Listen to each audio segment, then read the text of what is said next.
All right, good morning, everybody. Welcome to the party. Today is Tuesday, July 22nd, 2025. This is episode 923 of your Simply Cyber Daily Cyber Threat Brief podcast. I am your host over the next hour alongside Rivers Cuomo, Dennis Keefe, Marcus Kyler, Nathan Bolin, Jesse Johnson, and the Crush Pedal. Guys, we are going to be shredding the top cybersecurity news stories of the day, and I will be doing everything within my power to go beyond the headlines to, obviously give you the surface level information that you need to be able to do the things that you need to do, but also go further than that to basically dip into my 20 plus years of industry experience to give you insights and, knowledge around things that you wouldn't learn in a classroom or in a textbook that you only really get from time in the saddle or time in the trenches or however you want to say it. As always, we're joined alongside the entire hashtag Team SC Simply Cyber community. So, guys, here's a reality, right? I love cybersecurity. I feel like I know a thing or two about cybersecurity, but I will tell you, it is a vast, grand canyon of information out there, and there is a boatload that I will never know fully about cybersecurity. So the cool thing is, when you have a community of awesome people, you get all sorts of skills, all sorts of experiences, all sorts of perspectives. So no matter what the story is, I'll give you my hot take, of course. But we will also have the hashtag Team SC, the Simply Cyber community, dropping their thoughts in here as well. So engage with chat. You will get value. I promise you that. As always, if you are a first-timer, drop a hashtag first-timer. We had a didn't even know we were going to be calling for first-timers, but at Jaden, if you say what's up to at Jaden, self-selected first-timer in chat, welcome to the party, pal. We love having a good time here, folks. It's all about good times. I want to say quick shout-out to the mod team. I see Jesse Johnson, Haircut Fish, Justin Gold. As always, Casually Joseph's cruising around somewhere, probably in La La Land. Captain Nemo, if you will, from a early 90s Nintendo game, Captain Nemo in Dreamland. Everybody, drink. As always, I do want to say shout out and thank you to the stream sponsors, Barricade, Cyber, Antisyphon, Threat Locker, and Flare, and Delete Me for helping us bring the show to you. Let me take a quick slug of the old coffee here. Oh my God, that coffee's good. Every single day of the week has a special segment, everyone, including Jaden. Tuesday is Tidbits Tuesday, where I share a little bit about myself. Spoiler alert, I don't even know what I'm going to go with right now. So Sandor, who I met, if it's the same Sandor who I met at Simply CyberCon, says not a first-timer, but it's been a long time. Sandor, welcome back to the party, pal. Great to have you, as always. Guys, we got a great show for you. Before we get into it, as always, let me say thank you and shout out to the stream sponsors, those who enable me to bring this show to you and blow out its copyrights with my Weezer. For the 10% of you in the community who do not like Weezer, I apologize, but allow me the opportunity to scratch that itch. I do love myself some Weezer, specifically the Blue Album. A lot of fond memories sitting around with my cousin Pat playing Magic the Gathering in his bedroom. With that and Offspring Smash on heavy repeat. Guys, let me say a quick shout out and love to the stream sponsors, starting with Antisyphon Training. Antisyphon Training is disrupting the traditional cybersecurity training industry by offering high-quality, cutting-edge education to everyone, including Huey Booey, Sierra Montgomery, KPDP, The Pain, King Lemuel, right? Joni Hogan, Tech Grunt. Antisyphon's an equal opportunity educator, and this August 27th, it feels like it's a long way away, but dude, it's already July 22nd. It's almost August right now. This summer, this year, it's flying by. Don't miss this opportunity to join the Blue Team Summit. It's a virtual summit, which means you can access it from your phone in the backseat of your car on the 405, California, folks. And it's free, which means it doesn't hurt the pocketbook. Have you seen the price of meat lately? It's up 10%. Jesus criminy. So save a couple shekels, catch a conference led by great people, and spoiler alert, a lot of Simply Cyber community members who are accepted speakers at this conference. So giddy up on it. I'll drop a link in chat. As always, big fan of Antisyphon training and the work that they do. I also want to say shout out to Barricade Cyber, my man Eric Taylor, and the crew over there with their Fortify 365 solution. Guys, if you run an M365 environment, which many of us do, and you haven't taken advantage of the controls that are already in place, you're literally paying for them already, then consider contacting Eric Taylor at Barricade Cyber and have a conversation. It doesn't have to be sweaty. It doesn't have to be awkward. It just, dude, pick up the phone, have a call. Like, hey, dude, can you help us? How much does it cost? Fortify 365 basically can enable you to set and forget your security configurations and harden your environment without impacting your operational performance and productivity. Why wouldn't you do it? So many CISOs want to stroke a check out there, but then not go forward and actually, operationalize and configure their environment properly. And Microsoft 365, quite frankly, is wicked granular. Lots of conditional access settings, lots of, technical controls that can, basically be set up for your particular environment. But how do you do it? Barricade Cyber can show you. Go to barricadecyber.com/fortify-365.com to find out more all about good times. Speaking of good times, hello, you see this woman with her face blurred out? That's the official spokeswoman for Delete Me. Right now, the headlines are chock full of data breaches and regulatory rollbacks, making us all vulnerable. But you, Jaden, can do something about it. Delete Me is here to make it easy, quick, and safe to remove your personal data online. Do you want an easier way to deal with data breaches? Get Delete Me. The fact is, we're all at risk. Super true, we're all at risk. How many times have you gotten an email or a letter saying your data's been breached? How many times have you gotten like a toll violation text message? You want to guess where they got your phone number from? I'll give you a hint. It's unsettling, but the good news is Delete Me can help. As someone with an active online presence, privacy is really important to me. Not only do I not like getting scam messages and fraudulent messages, but I do worry about my own personal safety and that of my children and my wife. Just as a best practice, I've implemented physical security controls at my personal home residence, but I want to control who has access to that address in general. So having data brokers sell it is not something I'm wicked into. Take control of your data. Keep your private life private by signing up for Delete Me now at a special discount for our listeners. Get 20% off your Delete Me plan when you go to joindeleteme.com/simplycyber and use promo code simplycyber at checkout. The only way to get 20% off is to go to joindeleteme.com/simplycyber and enter code simplycyber at checkout. That's joindeleteme.com/simplycyber, code simplycyber. Heck yeah, come on now. Finally, the final sponsor that you need to know about is none other than that cool crew down in Florida, ThreatLocker, just dropping bombs. ThreatLocker application security. Well, it's not really application security. It's like endpoint security, but they do it through an application deny all, allow by exception only list. Let's hear from them really quickly. I'll be in chat, and then I'm going to tell you how this show can do all your CPE problems for days. Let's go.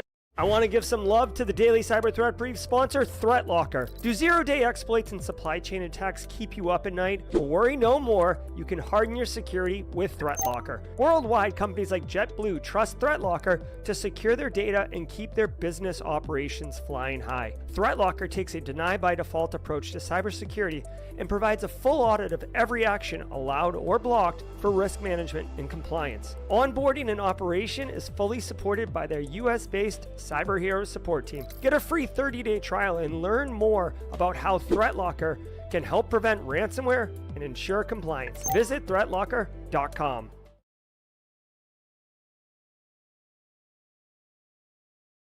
All right, thank you so much, ThreatLocker. Holla, holla, holla, holla. Guys, if today is your first episode, drop a hashtag first timer in chat. Kyle Dorfler says, Jerry, I appeared a knock position yesterday afternoon, breaking out of the... Okay, so hold on. I don't know if the autocorrect fixed your message, Kyle, but what Kyle says is, he says, Jerry, I verb, a knock position yesterday afternoon, breaking out of the blue collar. What I would consider that is hands down 100,000%. Hold on, because I'm in the mobile studio. I don't have access to the thing. Hold on, we're gonna do this the manual way. Get ready, everybody, to give Kyle some love. Boom, baby, Kyle. Yes, sir. And for you first-timers here, anyone who gets a job in cybersecurity, we do a wrecking ball because you're absolutely dominating and you are wrecking up in here. So, Kyle, thank you. It's literally my favorite sound bit to play. It's my favorite sound effect. It's my favorite emote. Although I will tell you a close second is welcome to the party, pal. Keishan InfoSec. Keishan InfoSec, welcome to the party, pal. I mean, I guess I'm already here. I might as well, you know, we might as well go hardcore with you, Keishan. Also, Jaden, welcome to the party, pal. Welcome to the party, pal. Guys, listen, King Lemuel, first time here. Welcome to the party, pal. I don't know, hey, I don't know if someone sent out a newsletter with a link to the show or what, but we're straight crushing it with a bunch of first-timers up in this piece. Welcome to the party, pals. Love it. If you guys like coffee, get in here. If you like 90s references, welcome to the party, pal. I mean, even Die Hard, I think, is 1989, right? If I'm not mistaken, 88, 89. If we can get a check on that. Oh, my God, so good. Okay, guys, check it out. Every single episode of the Daily Cyber Threat Brief is worth half a CPE, so say what's up in chat, just like Alex Rosado did, and drop take a screenshot. Once a year, count the screenshots, divide by 2. That's how many... CPEs you get. Oh, yes. All right, guys. Super pumped. We're about 2 weeks away from Hacker Summer Camp. Just got a lot going on. Getting my hair cut today. I know no one really cares, but, like, I didn't put product in my hair today, so I feel like it's such a D thing to do, to put product in your hair and then ask someone to cut it. But I'm getting my summer cut. Like it's school picture day or something. All right, dude, everybody, hashtag first timer in chat if it's your first time. Otherwise, sit back, relax, and let's let the cool sounds of the hot news wash over us in an awesome way. But I'll see you guys at the mid-roll. Let's cook. It is 1988. I just got fact-checked by Haircut Fish. Thank you. I thought it was 88. Also, for you first-timers here, I know you long-timers already know this, but for you first-timers here, when I reference a year on something or I reference a NIST 853 control on something, I don't know what it is, but it's like, it's almost like trivia to me. Like, I'm like, I gotta, like, I have to get it right. Like, it just, it slaps Gen Z. It slaps if I get the right NIST control, especially if I can get the control enhancement. Oh my God. All right, let's go. From the CISO series, it's cybersecurity headlines. These are the cybersecurity headlines for Tuesday, July 22nd, 2025. I'm Rich Straffolino. SharePoint RCE flaws patched and exploited from China. We reported yesterday on the active attacks on newly discovered SharePoint RCE flaws known as Tool Shell. Multiple threat actors are racing to exploit these flaws, and Mandiant CTO Charles Carmichael confirmed it's seen involvement from groups operating out of China. He further said, "We fully anticipate that this trend will continue as various other threat actors, driven by diverse motivations, will leverage this exploit as well." Mandiant estimates several hundred organizations are impacted, reportedly across U.S. government agencies, educational institutions, and organizations that manage critical infrastructure, according to the Washington Post. Microsoft released emergency patches for SharePoint Server Subscription Edition and SharePoint Server 2019, with patches for SharePoint Server 2016 in the works. All right. So a couple things. Number one, this is ongoing news, okay? So this is very much like a developing story. Tool Shell, and I don't know if there's a logo for this one. It like in the mid 2000 teens, it was like very hot. Late 2000 teens, it was like super hot to give everything a friggin' name and a logo. And I think like basically InfoSec people just got tired. They're like, oh, it's so much work. So Tool Shell finally, we got a name though. So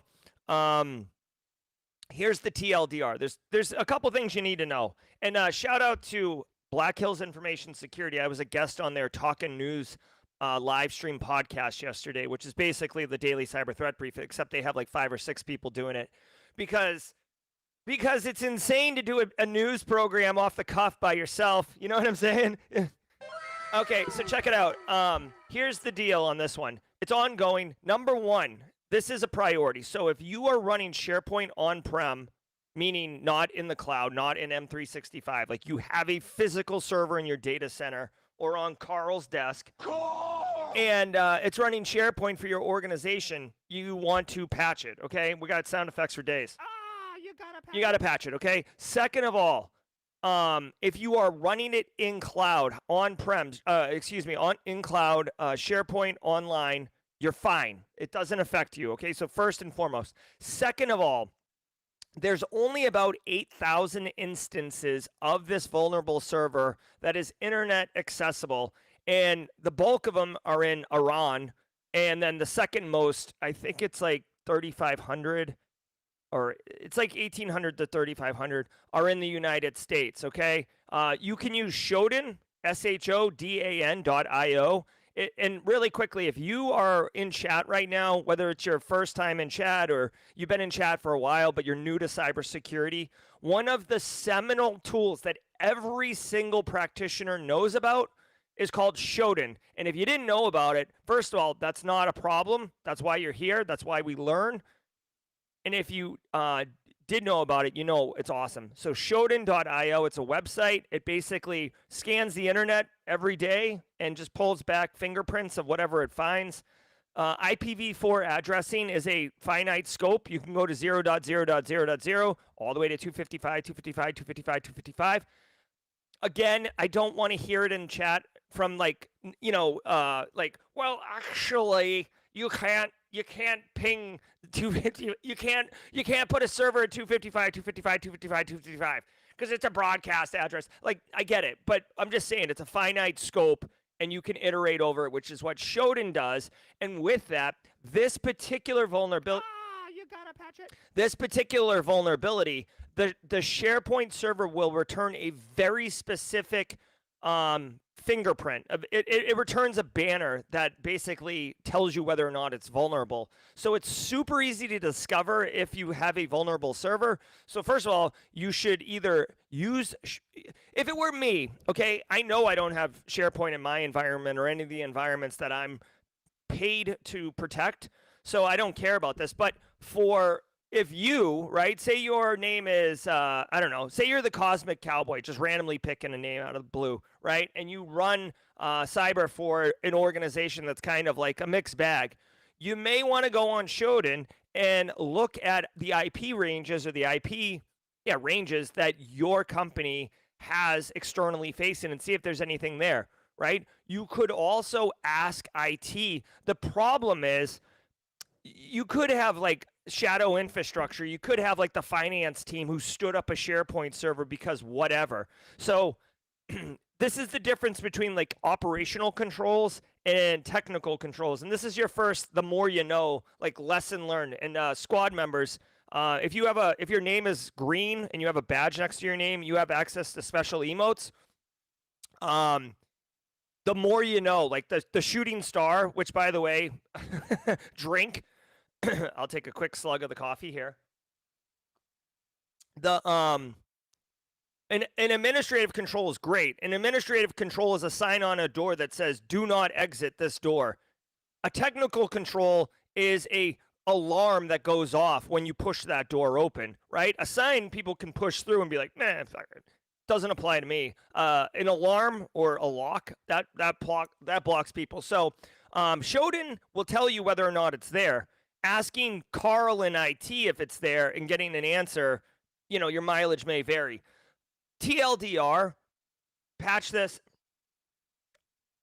Now, the actual, I just pulled a hair out of my mouth. The actual story here is that China is bum rushing this thing because, surprise, surprise, federal government, which moves at glacial speeds, has a bunch of on-prem SharePoint servers. Whoa, surprise. Again, I almost need to get a shirt that says this show isn't promoting xenophobia. But if you Google Salt Typhoon, Look up salt typhoon, like salt and pepper.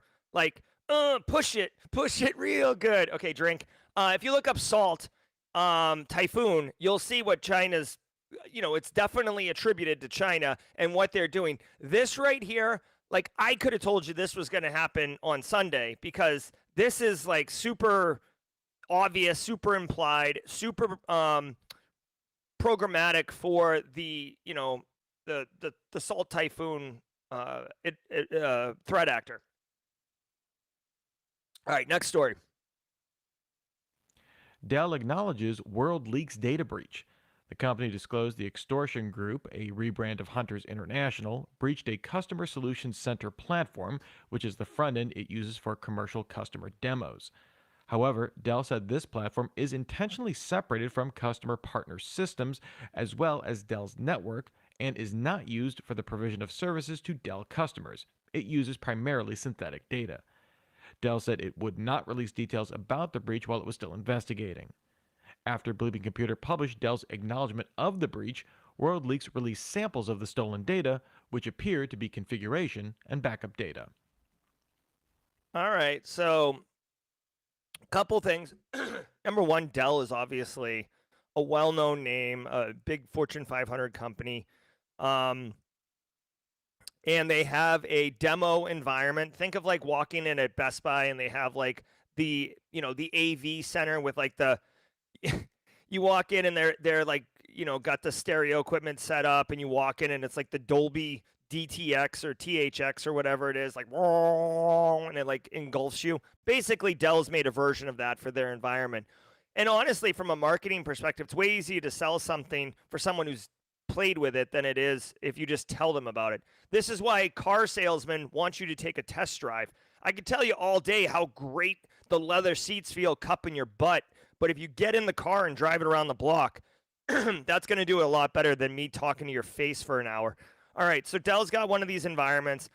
Obviously, it wasn't configured well, and it got popped. Now, from an impact perspective, GRC Mafia, the impact is not as high, right? There's no partner data, there's no customer data. It's all fake data in there, deliberate, for the reason of it being a test environment. So, I mean, effectively, like this would be the equivalent of like, what would this be the equivalent of?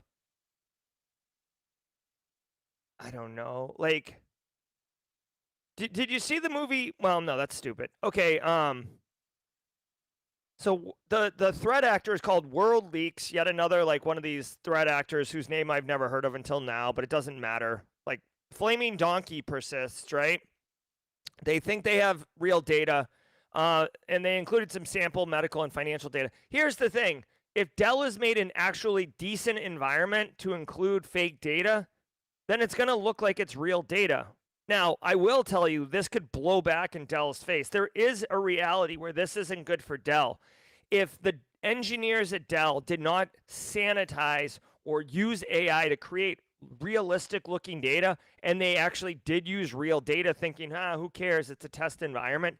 That's going to be a pretty hideous day. And actually, that would be a resume generating event. I got to tell you right now, I would fire someone. And I'm honestly, I'm like super chill.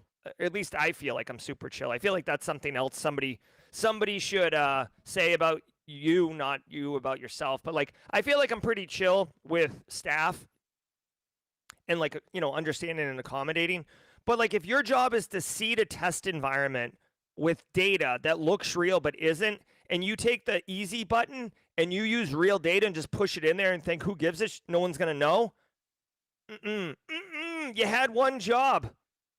Okay, so I don't know if that happened, but we'll see. What's up, Sean?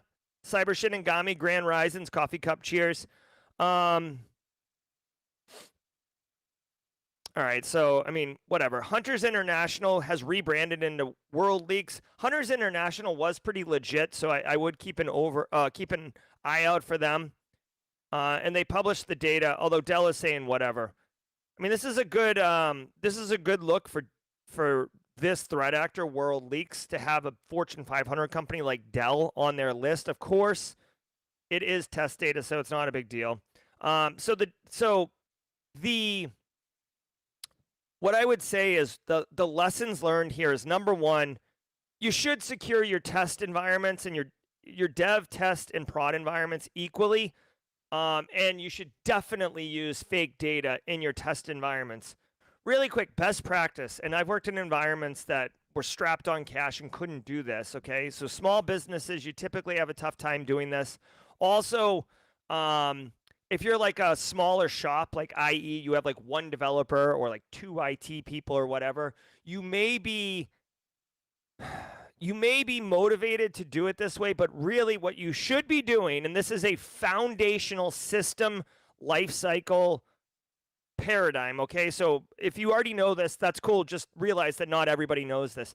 In real life, the best way to do things is to have 3 environments: a dev environment, a test environment, and a production environment.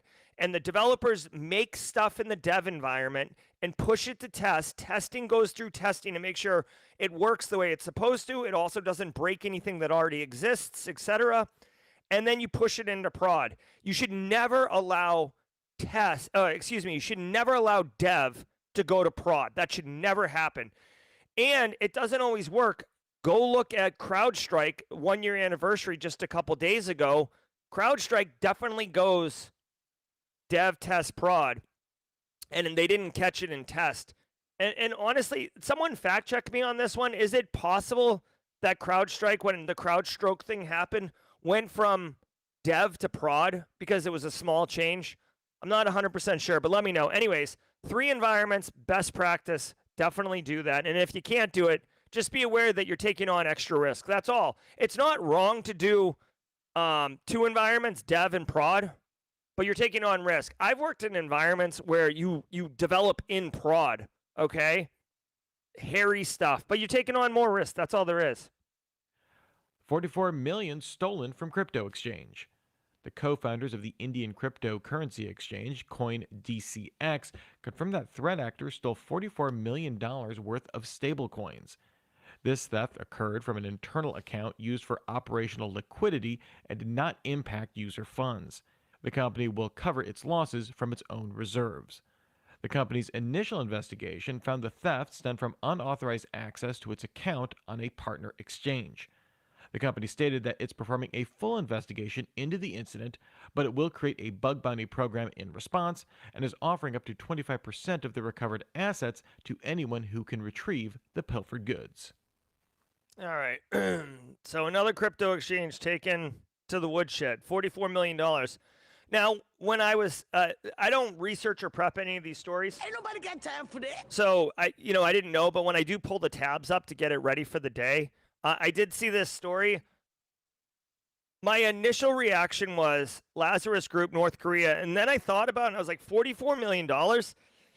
I don't think that's enough for North Korea to get out of bed, honestly. So I don't think this is North Korea. Like, seriously, they go for like real big game hunting, and 44 million used to be a lot. I mean, to me, it would be life changing, but I really think this isn't them. Let's see. They did do a post-mortem. That's good. So if you do suffer an incident, strongly advise, once you clear the dust and everything, you do take time to do a lessons learned and understand what the root cause of the issue was.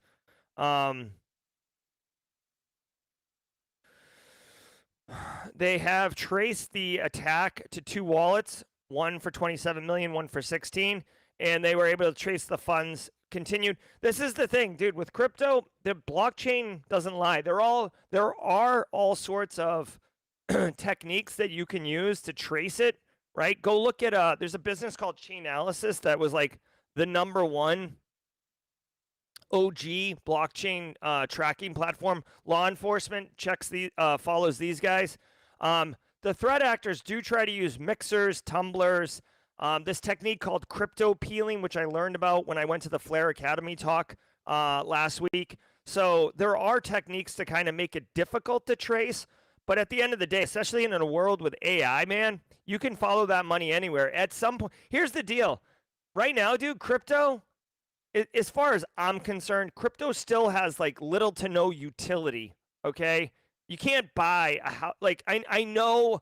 I know in UAE you can go to like a Lamborghini dealership and buy a Lamborghini with Bitcoin. I get that there are some places, but when I go to Harris Teeter and try to buy, some hamburger meat, I can't pay with Bitcoin, right? When I go to pay my internet bill, I can't go to AT&T and be like, "Hey, how many Bitcoin should I transfer you?" So there's no utility. So at this time, you still need to transfer it out of crypto into fiat currency, like something that people actually take in our society. And that's where you can catch them. So just be mindful. They've stole $44 million, but I'm not 100% sure yet if they're going to be able to get it. Another technique that's interesting is that they're offering a reward for any money that can be clawed back. This is also kind of a emerging trend of these crypto firms that get hacked that offer bounties. Essentially, like you get a piece of the action if you can recover any money. There was a is it ByteBuy? Lazarus bounty. I think it's Bybit. Yeah, look at this. Hold on. There's a company called Bybit that has like a bounty. If you go to lazarusbounty.com, oh, they've pulled it down. Huh. Interesting. Does anybody know what happened? This is no longer up. They definitely didn't claw that money back yet. So I don't know if this was a thing. Listen, you can go back to the Wayback Machine. This was definitely a yeah, you could see here. This is interesting. They got hit for $140 million. That's more what I'm talking about. I mean, they got hit for $1.4 billion. That is Lazarus Group. Lazarus gets out of bed for $1.4 billion, and they were offering up to $140 million.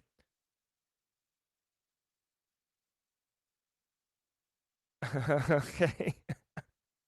So if you're wondering how to handle it, we can. Hold on. So the Indian crypto exchange did, but you can peer-to-peer it to Russians in Georgia and boom, clean money and cash. So there are techniques for getting these things cleaned. Straight cash, homie. All right, let's keep cooking. Thanks, Simply Cyber community members for. UK government signed strategic partnership with OpenAI. The UK government announced the deal, which will see it further work with OpenAI on AI security research, as well as looking into further AI infrastructure investments in the country. For its part, OpenAI will expand its London office and look at ways to deploy its tech stack across justice, defense, security, and education technology. At the London Tech Summit last week, the UK government announced plans to invest £1 billion in computing infrastructure for AI over the next 5 years. Okay, so TLDR, the London is talking about investing $1 billion in 5 years, so say $200 million a year into OpenAI. OpenAI prints money. Okay, we all know who they are. They basically rip the lid off the can of AI, making it accessible to general population like me and you and everyone else. This actually is interesting, but also hot on the heels. I don't know if you guys saw this, but like U.S. Oh my God, what is it? United States AI investment or something. This was just in the news the other day. Here it is. Oh wait, this says January 22nd, 2025, but $500 billion. $500 billion. Straight cash, homie. Private sector investment in AI infrastructure. So that's a ton of money. And then it was like literally, it was just the other day. There was like a major announcement of, was it in the DoD? And maybe it was Agentic AI. It was definitely a news story that happened this week. Yeah, here it is. July 14th. So about a week ago.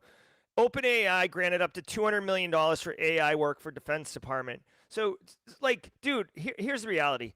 Like, my $20 a month for OpenAI, that's like walking around money. Like, like me and you spending $20 a month on OpenAI is like, that's like their beer fund for the weekend. Like, let's go get a kegger. We'll just reach into like the general population monthly subscription fee stuff. This is where the money is, dude.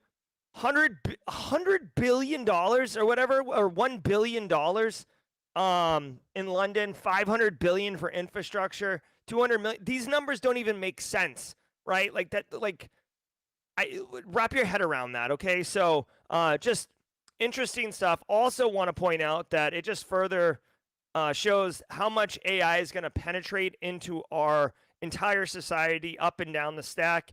And hopefully we don't have to deal with an existential crisis of AI doing things, i.e. like Skynet, but definitely a ton of money floating around in here. And just honestly further shows you of the tech oligarchs, right? Or like we live in a technical gilded age. In case you guys weren't like, and I don't even care. I'm not even jealous. It's not even a jealousy thing, but like, go look at what Bezos just did in Italy for his wedding. And like, but look at it from the perspective of the citizens of Venice, right? So, yeah, definitely a tech gilded age. You can do whatever you want. And now, thanks to today's episode sponsor, Nudge Security.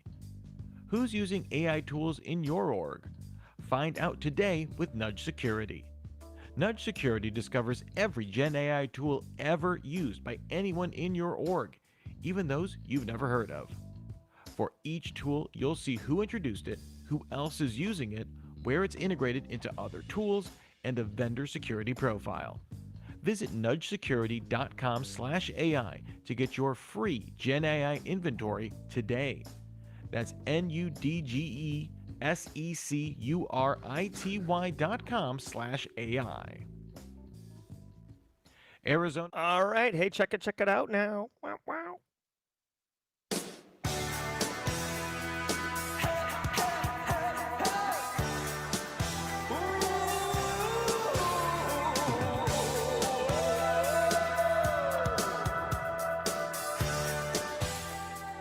All right, holla. Guys, I want to say quick shout out, holla to you. Thank you for being here. If it's your first time, I'm glad you're checking it out. Let me know what you think in chat. I can take it. My skin's super thick. Thank you to the stream sponsors, Barricade, Delete Me, Antisyphon, and ThreatLocker. And ThreatLocker. Definitely a good one. We got the Don't You Forget About Me cracking in the background. I do want to say hello to all the regulars who are here. As always, I definitely appreciate you guys showing up and showing out. I think that's the way the kids say it. Every single day of the week has a special segment. And Fridays is Tuesdays is Tidbits Tuesday, where I share a little bit about myself.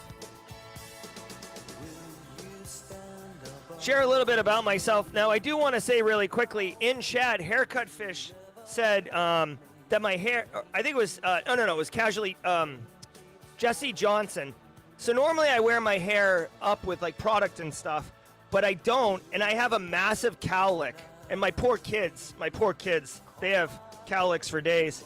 But because of this, Jesse Johnson looks like I'm working on like a 90s emo kid haircut. Like I just need my hair to like grow over my eye so I can be like, you guys don't understand.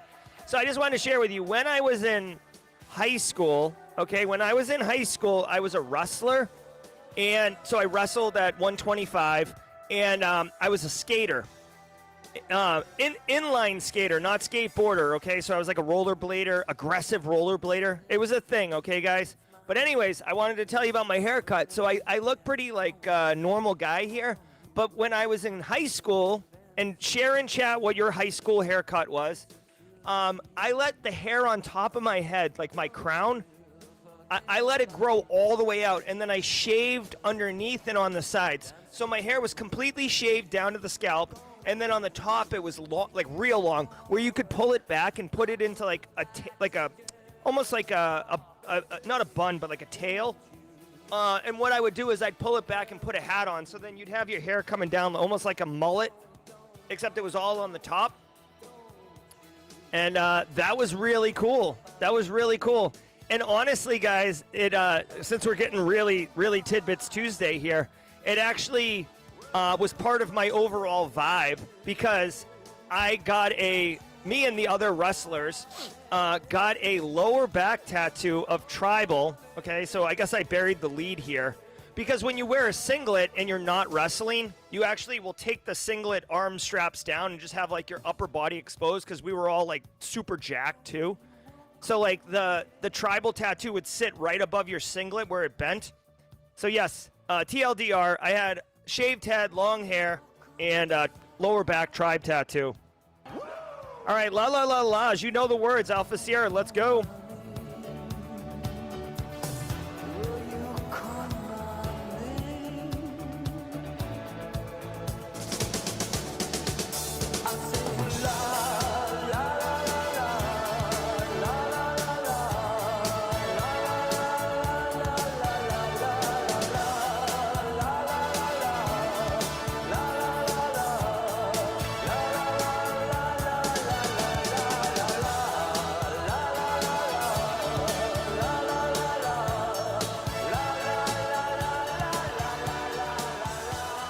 I was trying to show you. I don't know how to do it in the camera, though.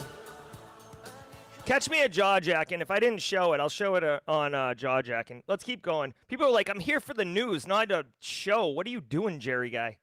Arizona election officials avoided CISA after attack.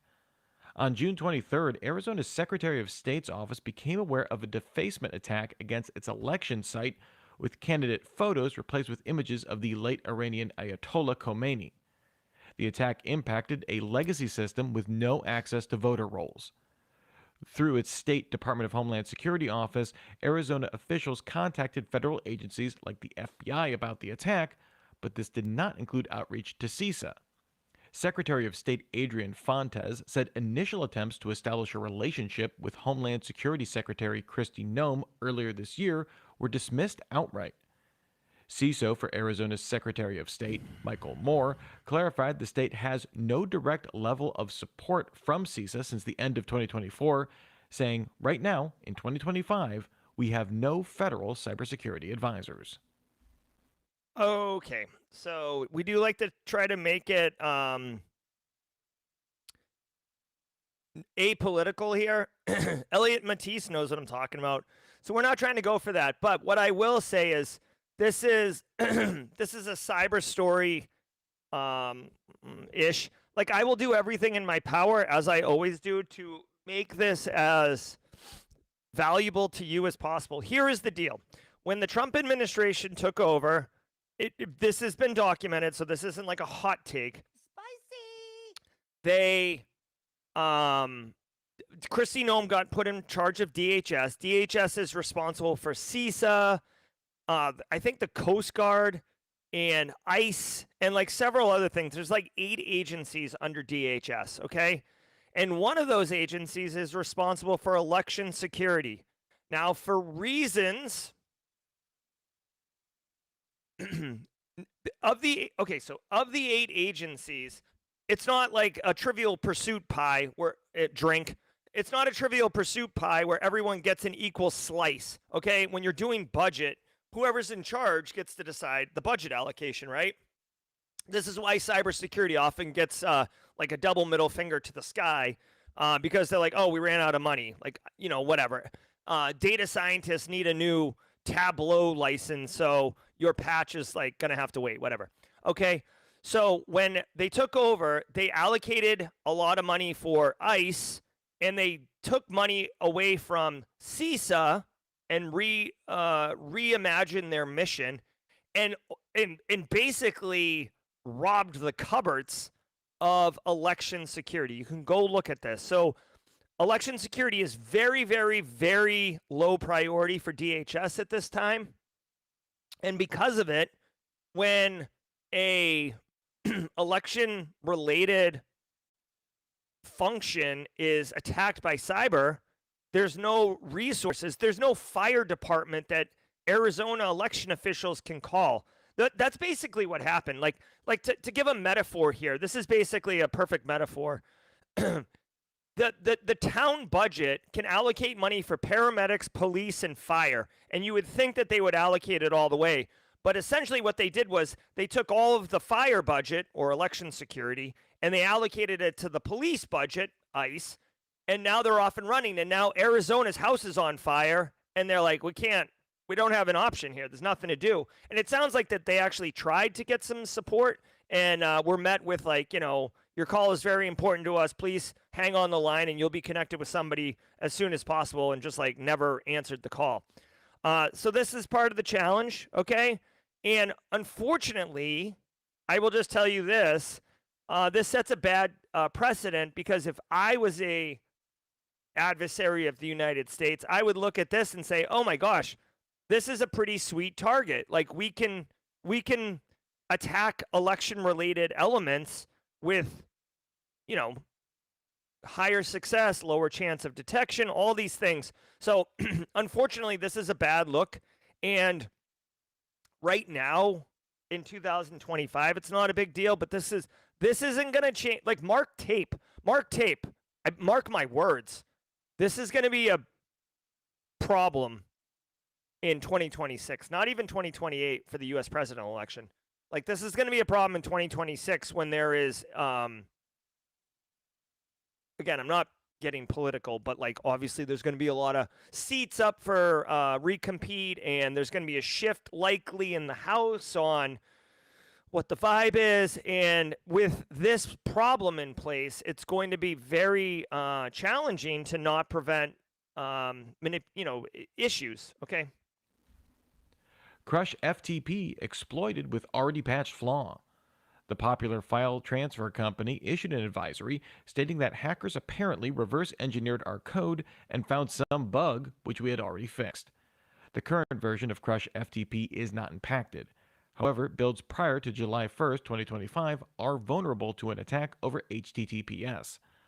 The company said it saw threat actors beginning exploitation on July 18th, reusing scripts from previous exploits to deploy things on CrushFTP servers. Researchers at Shadow Server Foundation found over 1,000 unpatched servers still exposed online. Okay, so there are more FTP solutions than I was aware of. For example, Progress's Move It software, while not really an FTP, it is a file transfer backup solution. That was a massive, weaponized tool by Clop ransomware a few years ago. Then there was the Clio software, not to be confused with Madame Clio. Call now. And now there's CrushFTP. Basically, an FTP solution is designed to move data back and forth, right?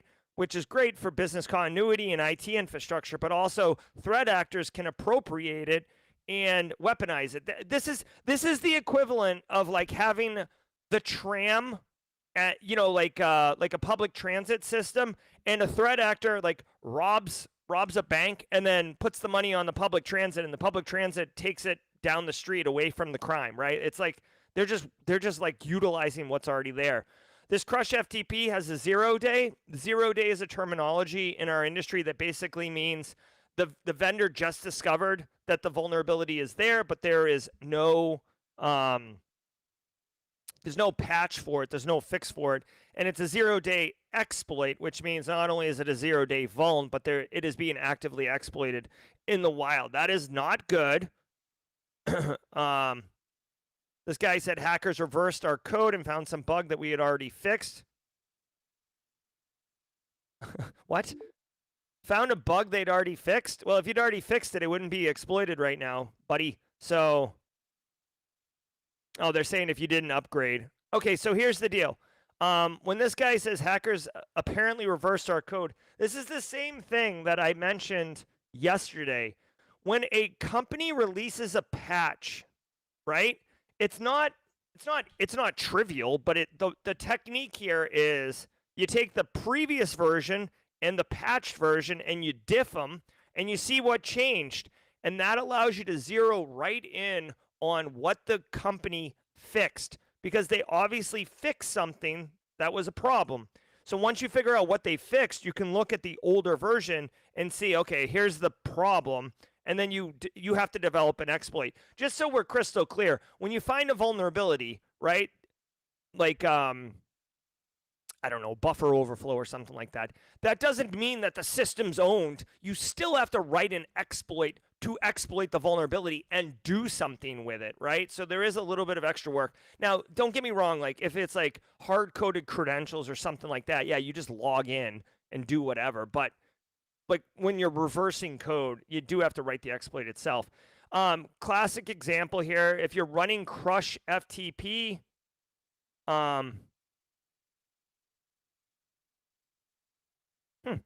they do mention Clop Ransomware Gang here as a potential attacker. Personally, I don't think it would be Clop Ransomware Gang. Guys, I honestly, in my heart of hearts, I still believe Clop Ransomware is still digging out of the Move It Progress victim data that they stole 2 years ago. Like, basically, Clop Ransomware was on Storage Wars, and they got the motherload storage container full of like gold doubloons and like rare baseball cards. Like they're still digging out of that stuff. So it could be them, but for the most part, we'll see. Anyways, TLDR, if you're running CrushFTP, you got to patch it, right? Obviously, that's you got to patch it. Number 2, okay, if you are running any type of data transfer solution, typically you'd see this where you're moving it to an offsite location for best practices, for business continuity, business resiliency, data protection reasons. If you can, put detections in place. Like when you're moving large amounts of data, you can see the bandwidth spike up, okay? So if you see bandwidth spike up and it's going to a location that doesn't look normal, like an IP address you don't know or whatever, that's a problem, right? Also, if possible, I don't know if it's entirely possible to do this, but putting basically like firewall rules or ACLs that only allow your file transfer servers to connect directly to the file, the servers that you want them to go to, basically like explicitly allow where this solution can speak to. That could help control those things. There's probably ways around that, but just like off the top of my head, that's what I'm thinking. Also, Marcus Kyler. Chinese-linked groups target African IT infrastructure. Researchers at Kaspersky found that the China-linked group APT41 was targeting an unnamed IT infrastructure company that spanned across several countries in Africa. This used a hacked SharePoint server for command and control. Once gaining access to a host, the threat actors would harvest credentials for privileged accounts and deploy Cobalt Strike. From there, they would perform further attacks on machines on the network deemed valuable after initial reconnaissance. The researchers noted that APT41 is typically not very active in Africa, and that it proved quick to adapt to the infrastructure of new targets. What? Okay, come on. I'm just going to say this really quickly. The 2 things that come to mind, all right? Again, I don't research or prep for this, so this is Hot Take Central. Spicy! Number 1, yes, they like China doesn't APT41, which is China's like A team. They don't typically attack Africa, but like, dude, a Windows environment with a domain controller is a Windows environment with a domain controller. The language might be different, right? Like the actual, not English, but like, you know, whatever, Swahili or whatever specific language they have there. Because I don't know what African country it is. It could be English, whatever. That's going to be the same. The gist is the same, right? There's users, there's computers, there's resources, there's permissions, there, you know, whatever. Second of all, dude, if you haven't been following along, this is what, okay, so we're about to get Hot Take Central. And for you first timers here, I haven't used this in a couple months, but like, there's an emote that squad members have access to, and it's my head. Thank you, Dan Reardon. It's my head with a tinfoil hat on. Go ahead and drop a tinfoil hat. Here's what's going on. If you haven't been paying attention, China has been investing an enormous amount of money into Africa. Okay, an enormous amount of money. It's part of the, was it Belt and Road Initiative? Hold on, Belt and Road Initiative. Okay, it doesn't really make a lot of it doesn't make a lot of like, what's the word I'm looking for? Like news. But dude, I'm not making this up. Okay, this has been going on since like mid 2000 teens. Okay. Okay, like China's been all up in this thing, and they've been investing heavily. Even this doesn't really show it because they're like investing in, as far as I know, like Nigeria, Ethiopia, developing countries, not like South Africa, like countries that are underdeveloped. They're investing. Fredon is in Ghana. Let me know if there is something. But anyways, since China is they're also investing quite heavily in South America as well. That's been documented. I've seen like in Guyana specifically. I watched a documentary on Guyana. You can see here. Come on now. Yes, Cloudflare. I'm a real human. Can we please? I'm doing a live stream here, bro. Can we China says ready to drive modernization of Guyana, and this is June 2025. Okay, wants deeper ties through Belt and Road Initiative. Okay, I'm not making this is current news. It's not like I'm not spitting here. So when I see this story right here, this isn't like crazy pill time. My suspicion is that these are IT infrastructures of African countries or businesses that are not playing nicely with China, and China wants some insights on them to continue their overarching strategy of penetrating into the African mainland. Period. Full stop. Okay. TLDR.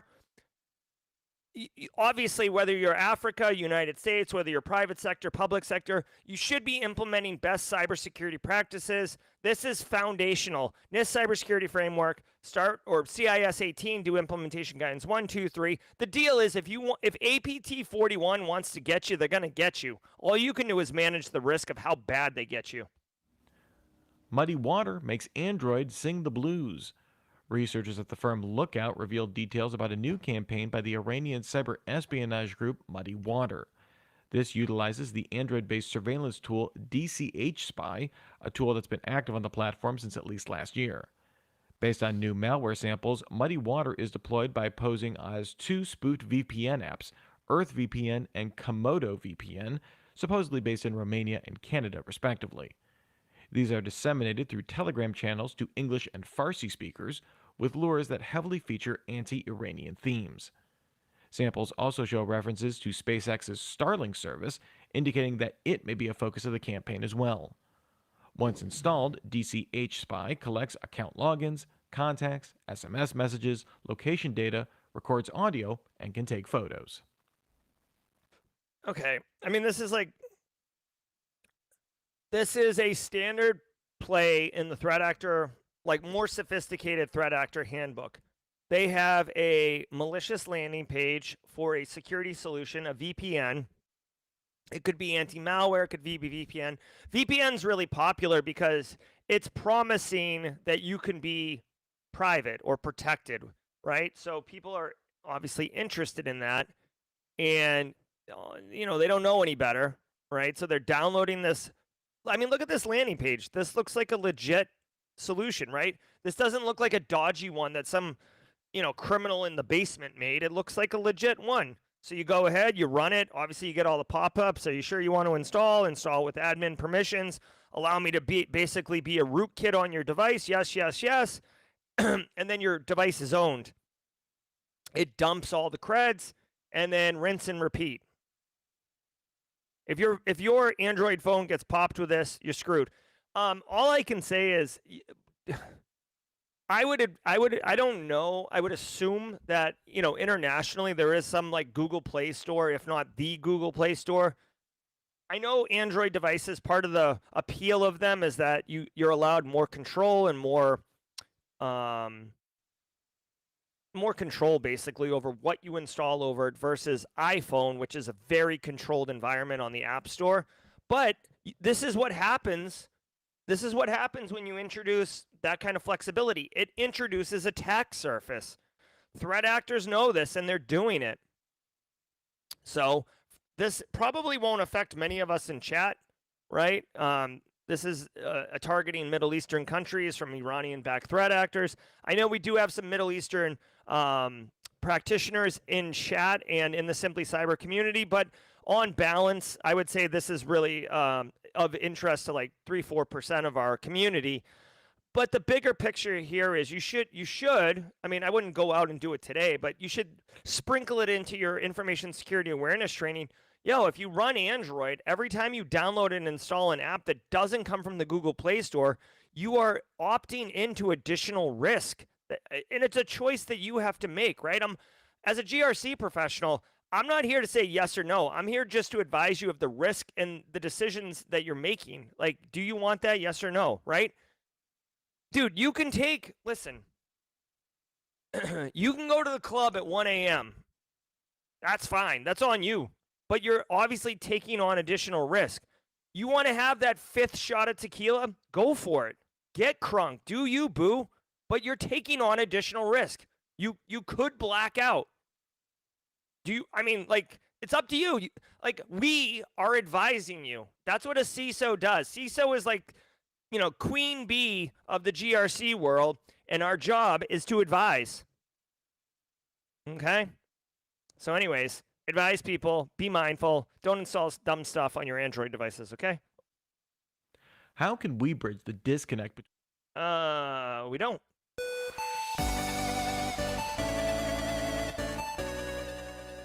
All right, holla, holla, holla. All right, guys, we had a great show. I hope you enjoyed it. We are right at the top of the hour, which means we are done with the daily cyber threat brief. But wait, Jerry, I want more. Well, guess what? We got Jawjacking coming up for you. This is a different podcast, but it happens seamlessly for you Simply Cyber community members. And we basically are going to be answering all your questions. The whole premise of this show is you ask a question, we give an answer. Ralphio Montgomery, welcome to the party, pal.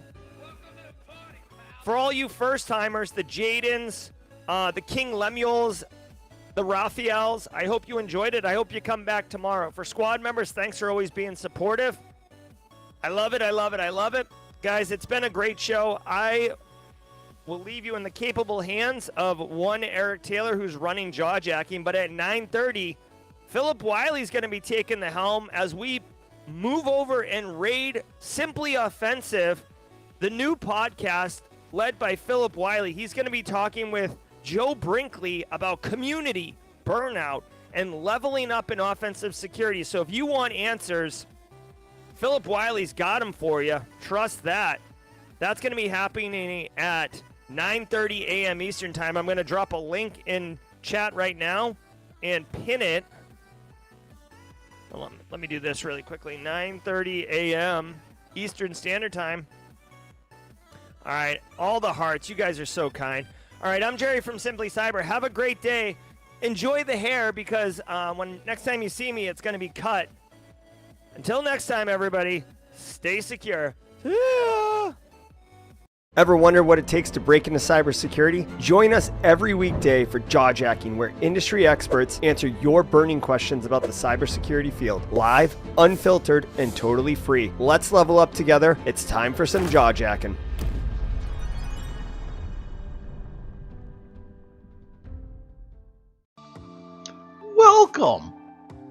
Welcome back. So glad to see you.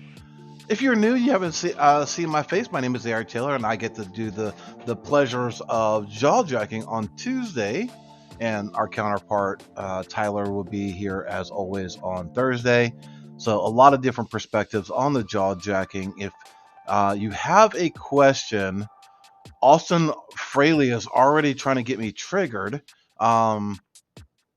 But if you have a question, follow what Austin Fraley does right here at the top of the gate and put a Q : mark there. So that way I know you're asking a question and I can be able to quickly search and find it.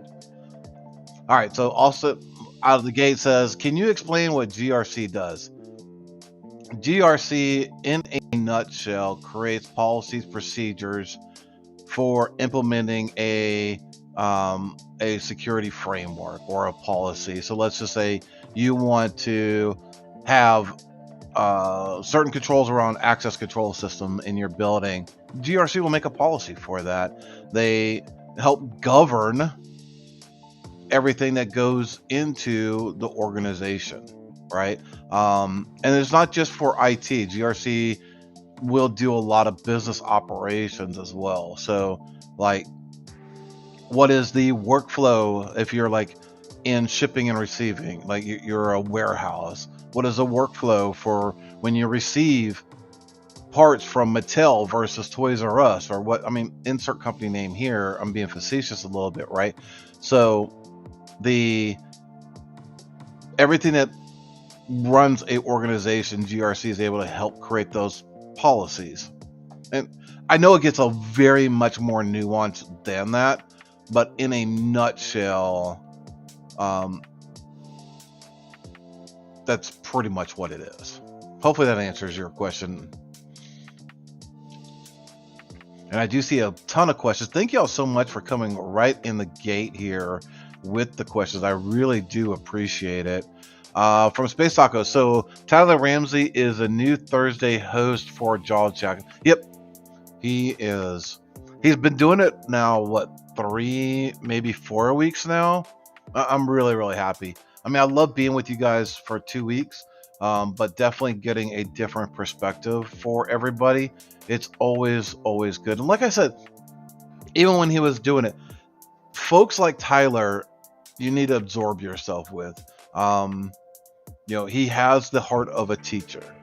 A really good dude. I mean, I don't know him all that well, just in minor conversations, but I mean, he is a really good, upstanding dude from what I've seen online, our small interactions, and hopefully one day we'll become friends. But he's definitely out there. He's definitely one to follow and be a mentor, right? So I failed my security cert, got a... Oh, wow. Sorry to hear that. Keep studying. I know a lot of the Security Plus will allow you to retest it. So depending on who you bought your testing from. From Wire Dong Sec, can you provide your thoughts and analysis SharePoint RCE vulnerability? I figure that you may have been busy with it. Yes, I have been very, very, very busy with this one. Essentially, there's a vulnerability that was disclosed at Pwn2Own earlier this year, and this one is a mimic of that Pwn2Own vulnerability that got disclosed, and now it's just running rampant where a lot of other people are starting to do it now as well. There's a lot of different write-ups on it for IOCs, things of that nature. So definitely do some research on it. Look in your EDR, hunt for those things. A lot of the threat actors are pivoting right now. I'm seeing lots of reports coming out about different things in that space. So as with anything that's on this, right, it's hard to keep up with every last thing. So making sure you have a good EDR on your SharePoint server and really all your servers and workstations, so you get that telemetry, and EDR is looking at that behavior. So the EDR company is already going to be looking at a lot of that information and ingesting it and looking for those type of behaviors. So it's one of those trust but verify things. Trust that your EDR is going to help you, but also be threat hunting as well in your EDR to find other things that are looking like the same behavior. So it's kind of crazy how widespread this thing has gotten. Oh, Jerry is actually in here pinning comments. Thank you so much. So did that one.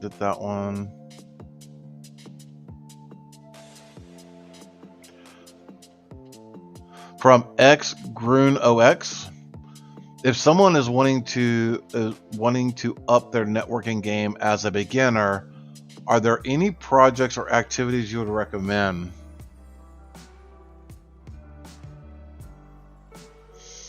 Their networking game. I would say there are several courses over at Black Hills that you should definitely look into for the blue teaming side. From like configuring firewalls and things of that nature, I would say, you know, pick 2 or 3 of the industry leaders. That would be the Palo Alto, the FortiGate, which if DJ BSEC is listening, he probably just threw up in his mouth.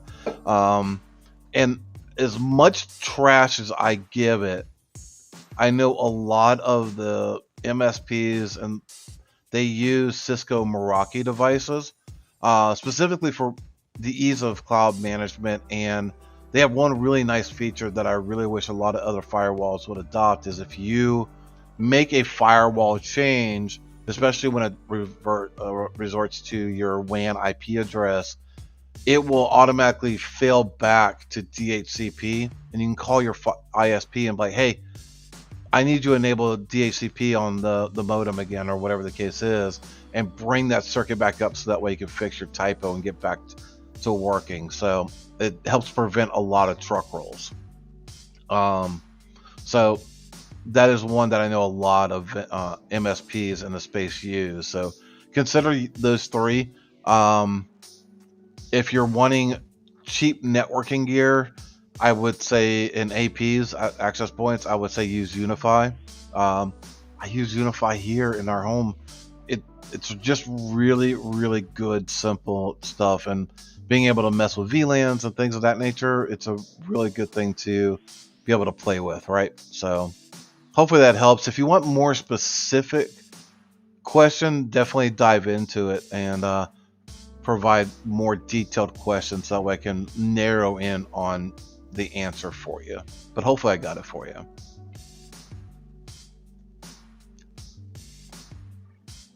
Tips on detecting a reverse shell on Windows machine. So anytime you see psexec, you see WinRM and PowerShell opening up a command window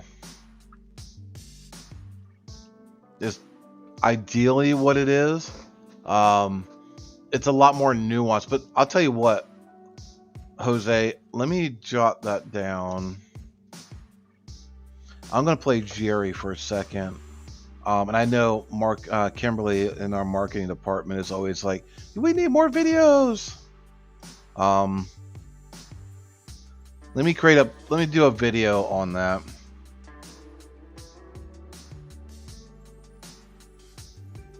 Bear with me 1 second. I know silence is never good when you're doing live shows, but I'm just jotting notes down.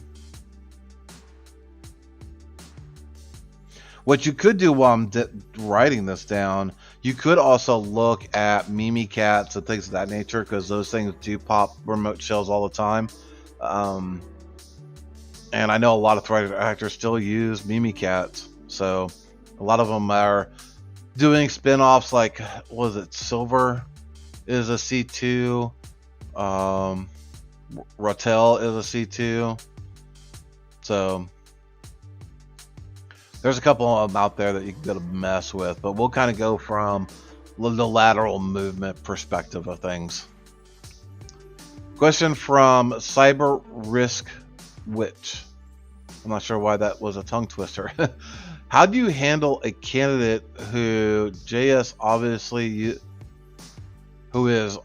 using AI to look up answers during an interview, call it out, or just ignore and reject them?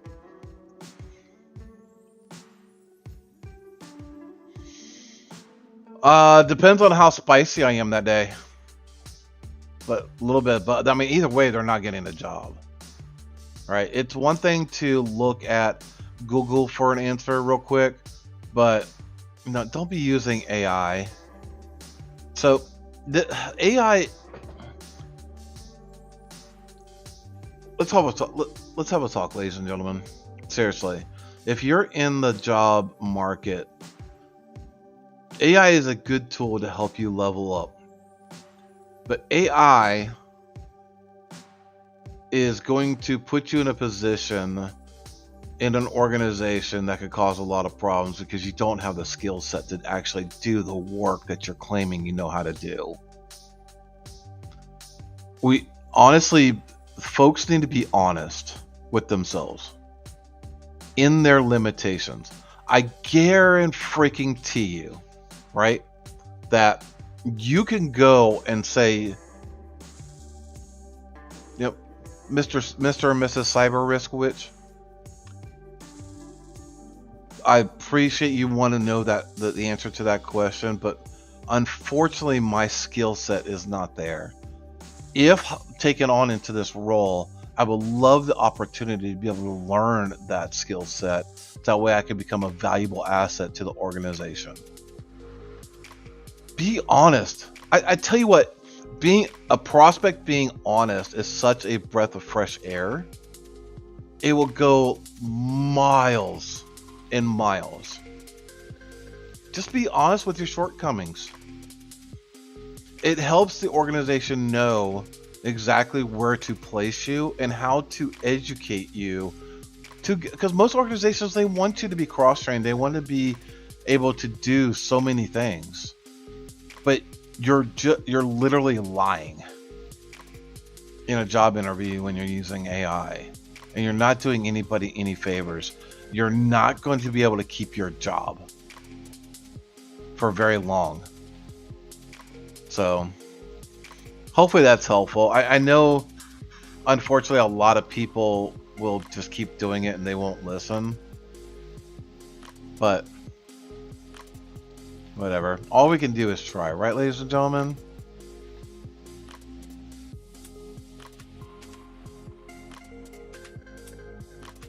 Steve, do you have any recommendations for an RSS feed to provide news on the latest vulnerabilities and potential filter by products? I don't. So the RSS feeds, a lot of them I pull in are from the vendors that we use. So I literally have a Teams channel called CTI feed, and I put in workflows to pull from like RSS from SentinelOne, from CrowdStrike, from Palo Alto, from Fortinet, from I'm drawing a blank, but there's literally probably 40 RSS feeds in there. CISO, not CISO series, but CISA, I pulled their RSS feeds in, and to filter on it, I mean, I would probably, if I wanted to go that granular, I'd probably do two Teams channels. One just for like CTI feed, just to know what's going on, or just name it news feed. You can name it whatever you want.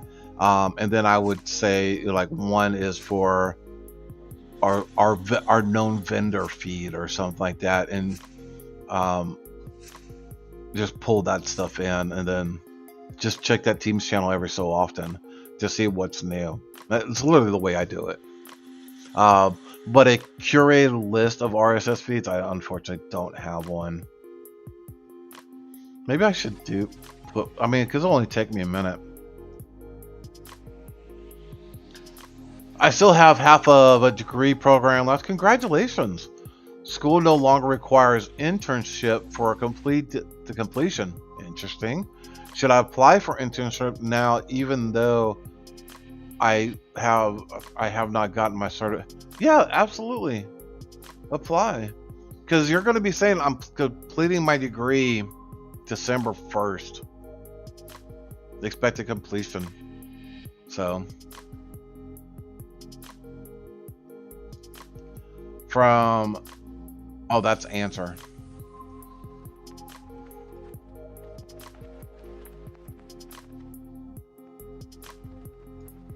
Let's see. What level are you aiming for? If you're already final boss level, will you be moving laterally? I don't understand the question, Insurance 4K Agent.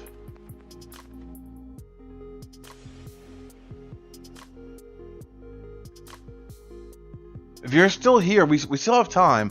Can you clarify your question for me? I want to answer it, and I think I know where you're going, but I want to make absolutely sure. Yeah, see, to the point, I got written, or I've gotten my internship with no certs at any time. You can do it. From Jerry, I want a project that uses NAInt so I can start learning it. Jerry, good sir. I don't watch Cyberchuck very much. It came up on my feed earlier this week or late last week. I forget one, but he does kind of a walkthrough mimic of it. So, and it's a really, and I'm actually interested in learning 8N8 or however you pronounce it myself. So I've been looking into it for a lot of our automations. It looks like a very, very good tool. I would definitely recommend going to check out Network Chuck's post or video on it.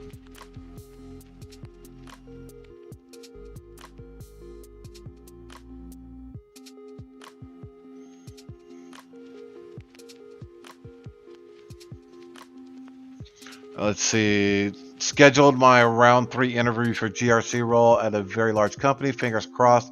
Any advice for standing out in the first couple of months pivoting from IT to GRC? I've said this thing 1,000 times, but I believe in my core that it's so good and bears repeating. You're going to literally look at them and say, look, I want to be successful in this role. This is my dream and my passion to get into GRC. That was a lot to say. Sorry.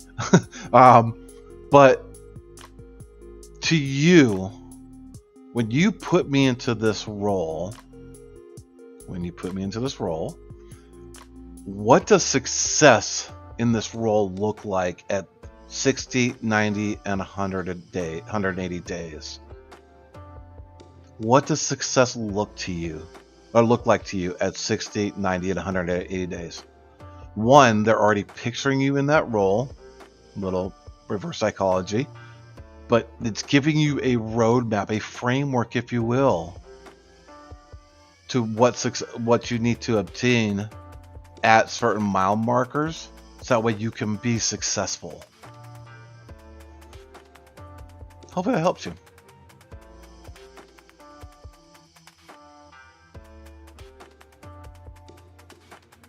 Question from Net Setup. Man, we've got a lot of, thank y'all so much. I'm not sure we'll be able to get to all of them, but we're going to definitely try, ladies and gentlemen. Where could I go to get good Splunk training? YouTube. There are literally so many people talking about Splunk and building queries. So between, and literally go to Google and look up GitHub Splunk queries. So watch some videos. Look at some example queries on GitHub. Dude, hands-on training. And I think you can even sign up for an Azure Dev environment for, was it 180 days, I believe? Don't quote me on that, but I think it's 180 days, and you can mess with Splunk all day long and just dump. You can go to like DFI reports or any of these other organizations that are just handing out intel and learn how to run on mock data all the time. Hopefully that's helpful. This music is not driving with me, ladies and gentlemen. Let me try changing this up. It was going well at first. All right. That's a little bit better. Not great, but a little better.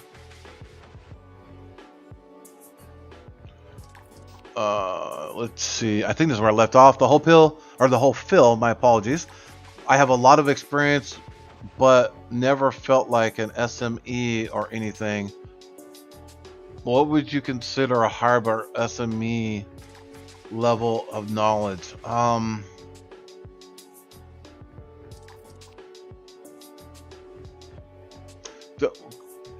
know the term SME. Let me just confirm. Yeah, small to medium-sized enterprise. That's what I figured. So, oh, Jerry's putting on subject matter expert. Okay. The whole fill, we have conflicting. Jerry thinks that SME stands for a subject matter expert. I've heard small to medium size it's like it's an SMB, but it's Small to medium-sized enterprise. Maybe it is subject matter expert. We'll go with that. I have a lot of experience, but never feel like a subject matter expert of anything. That actually makes more sense. Thanks, Jerry. I think you're more in line than what I was originally thinking. What would you consider a hireable SME level of knowledge? I would say that's so hard to quantify. I think personally, just being extremely knowledgeable on a topic. Right now, where's your skill level or level of knowledge at? I mean, are you able to give a TED talk, or are you able to talk to 5-10 people about a certain thing in a certain topic, right? So like, that's kind of where like even, and you're going to deal, primarily what you're dealing with, I think, is a imposter syndrome, right? So as you've been getting your experience, you never really felt that, and I feel the same way. Honestly, I'm the business owner and I talk my face off. Do I feel like a subject matter expert? No. And please don't ever call me an influencer. I'm just a guy, right? So I would say just get out there and talk, right? And the biggest thing in life that I've learned, anytime I do anything like that, and I even do this when I cook for my family and stuff like that, how could I have made this better for you? What did you like? So typically what I ask are two questions. One, what did you not like about my presentation or my cooking or me cutting the yard or whatever the case is? And how could I have made it better for you? Granted, I'm only asking for negatives, but I am cataloging that stuff in the back of my mind to be like, okay, I've had 4 people say X, Y, and Z. I need to work on that. So I'm definitely one mindset that I don't like to just get all positive reviews. I love negative criticism, so that way I know what to do better next time, because you can always be improving. And I know that doesn't drive well with a lot of people, but it's just the way that I am. And if you're able to stomach that, I highly recommend you doing it as well. Question from Computer Cyber KW: is networking game blue team? Do you know how is network? The networking is blue team, yes. And I know how to network. I know how to blue team.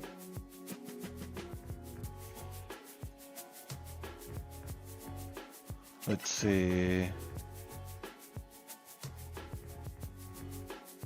From Jerry Bell. Looks like we got time for like one more question.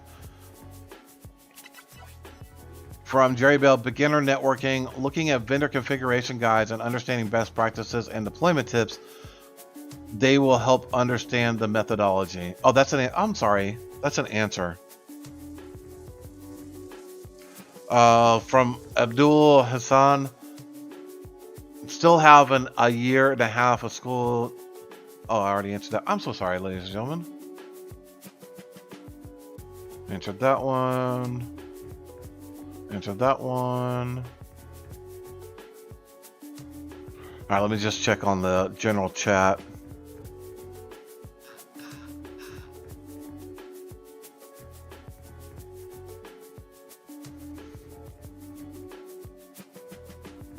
Yeah, the pain. Yeah. If you'd say you're an SME, if people tell other people to talk to you about a topic, that's a good point. That's a very, very good point. Good call out on that one, the pain.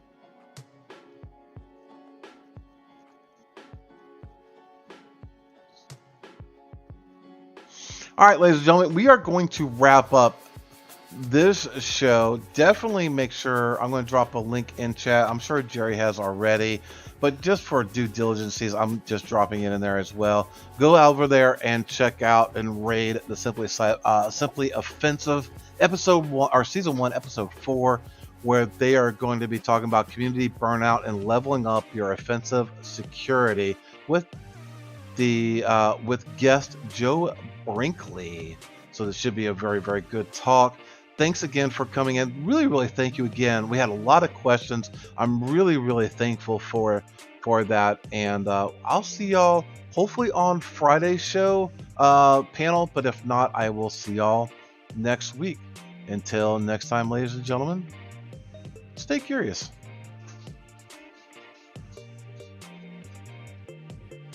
Why is... Sorry. The restream changed up the layout a little bit. There we go. All right. Y'all take care of yourselves. There once was a kid whose passwords laid across all sites. They were the same. A criminal then found their fame by taking that data to go.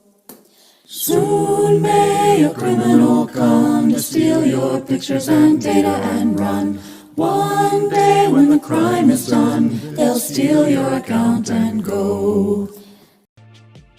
Hey everybody, I hope you enjoyed that content. Keep the cybersecurity train going by connecting with the other Simply Cyber community resources. We have the Discord server that's lively and always keeps the conversation going. You can connect with me directly on LinkedIn. And also every single weekday morning on the Simply Cyber channel, we're doing live daily cyber threat briefings, 8 a.m. Eastern Time, as well as Thursday at 4:30 p.m. We're doing live stream interviews with industry experts, and we produce videos that we push out every Wednesday morning. I'm Jerry from Simply Cyber. I hope you enjoyed the content, and we'll see you in the next one.